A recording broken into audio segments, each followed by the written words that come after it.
बजरंग अखाड़ा सोनारी कुम्हारपाड़ा में बड़े श्रद्धा और उत्साह के साथ रामनवमी का पर्व मनाया जा रहा है।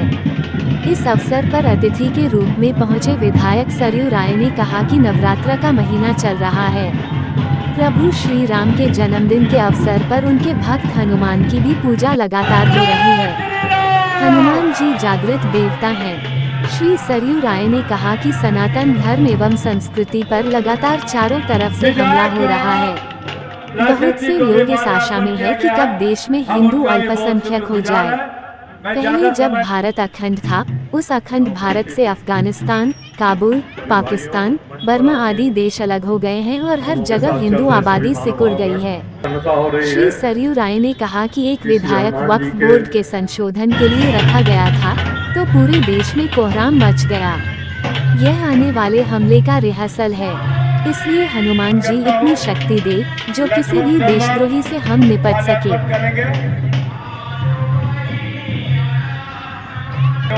अंग वस्त्र देकर इनका स्वागत करें।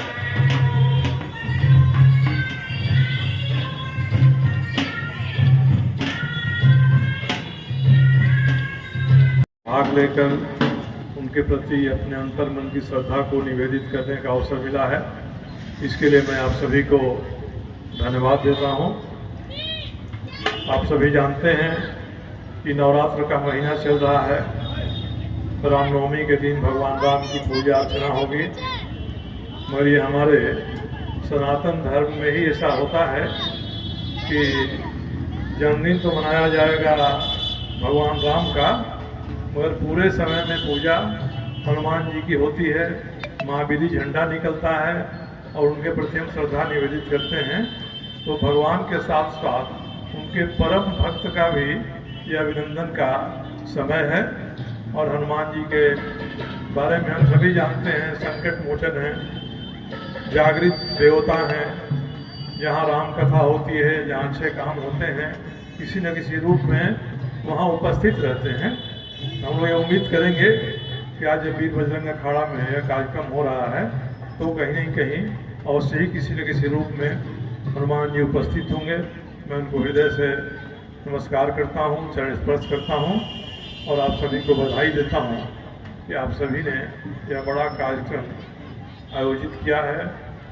हमारे सनातन संस्कृति पर चारों तरफ से जो हमले हो रहे हैं, उसको देखते हुए हनुमान जी पर ही भरोसा है कि हमारे समाज को, सनातन संस्कृति को वे बचाएंगे, उसकी रक्षा करेंगे।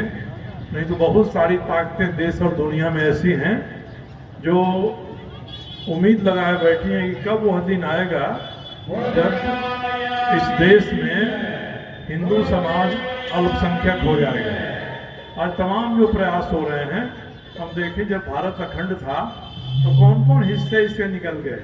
अफगानिस्तान, काबुल से लेके पाकिस्तान, बर्मा, अफगानिस्तान, बांग्लादेश, ये सभी हमसे अलग अलग हो गए और वहाँ जो हमारी आबादी थी वो आबादी सिकुड़ गई। अब जो बचा है हिंदुस्तान, इस हिंदुस्तान में भी सनातन संस्कृति में आस्था रखने वालों का प्रभाव कम हो, उनकी आबादी कम हो, इसीलिए देश और विदेश की बहुत सारी ताकतें लगी हुई हैं।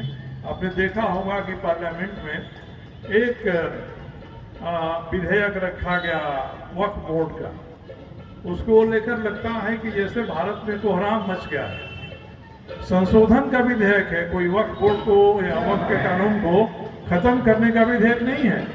उसमें समय के हिसाब से और भारत को आगे बढ़ाने के हिसाब से और खास करके जिस समाज के लिए वह कानून है, उस कानून में जो दबे कुचले लोग हैं, वंचित, आगे आने वाले समय में होने वाले हमले का एक रिहर्सल जैसा है। और हनुमान जी से प्रार्थना करेंगे कि हमें इतनी शक्ति दें, सनातन समाज को इतनी ताकत दे कि भविष्य में आने वाले सभी संकटों पर हम पार पा सकें, सभी कठिनाइयों का, सभी चुनौतियों का हम सामना कर सकें। मैं हनुमान जी के प्रति अपनी श्रद्धा निवेदित करते हुए आप सभी को इसके लिए बहुत बहुत धन्यवाद देता हूँ। आप सभी को धन्यवाद।